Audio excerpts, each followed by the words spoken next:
God and Satan had conversed about Job's blamelessness and the trials of testing he was about to undergo. Job at this time endured many of the trials, and Job and his three friends had conversed. Now his friends were insisting that this righteous man was suffering because he was a sinner with horrible unconfessed sins. Job, like many of us during times of deep lament and sorrow, Job lamented over his life. He expressed his confusion about his circumstances, but he still held on to the fact that he was blameless. By this time in the saga, God, hearing Job's comments, challenges Job with questions which clearly demonstrate God's superiority in power and in knowledge. Job is completely humbled. Our lesson starts with Job letting the Lord know he has been listening. In the first 4 verses, Job admits that he has spoken out of bold ignorance and retracts and repents completely. Job repeats the words of the Lord and rightfully humbles himself, acknowledging that Job is nothing and that God is everything. Job says, "I heard of you, but now I see you." This whole experience has led Job to a deeper relationship with God, a better understanding of God.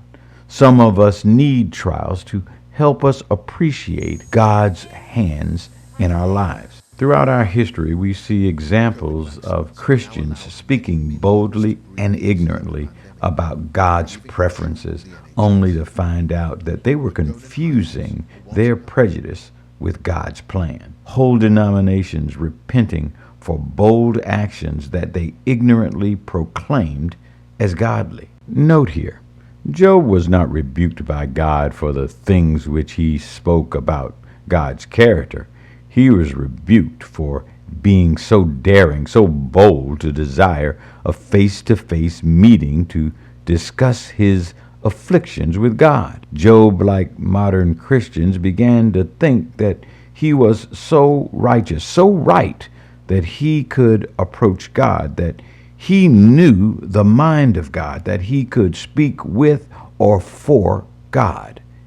Wrong then, wrong now. Job's friends hadn't been very good friends. They had come to comfort, but they did little to comfort. They had trashed his reputation, attacked his character, and to his face they had invented sinful stories about him. They were, in fact, easy to hold a grudge against. But once Job showed the grace of God and prayed for them, Job's fortune was restored. It is difficult for us to understand God's forgiveness, God's grace, if we don't practice God's forgiveness and God's grace towards others. Job's life was once again comfortable. The remainder of his family embraced him. They reunited. Although he had wished for death earlier, he arose from his despair. His fortune was larger than before, with thousands of sheep, oxen, and camel. He had 7 sons and 3 daughters that were described as the most beautiful in the land. And while commonly women, particularly beautiful women, were bartered off as property, Job's daughters were treated differently. They inherited part of the land that Job had, part of the fortune, and they were self-sufficient. And when Job died 140 years later, he was called an old man full of days. We used to say in human resources that there's a difference in 7 years of experience and 1 year of experience 7 times. While the amount of years is the same, the employee with 7 years of experience has grown beyond the first year. We can see from the pre-tragedy Job and the post-tragedy Job that there is a difference. Job has grown. He has a richer, a deeper knowledge of God, a better understanding of God's will and his way. Job is humble, not seeing himself so righteous that he has rights that God must respect. Job sees that giving grace is the only way to get grace. So as we see ourselves climbing out of this COVID valley of biblical proportions, ask yourself, have you grown? That's the lesson for this week. Have a great week. Bye.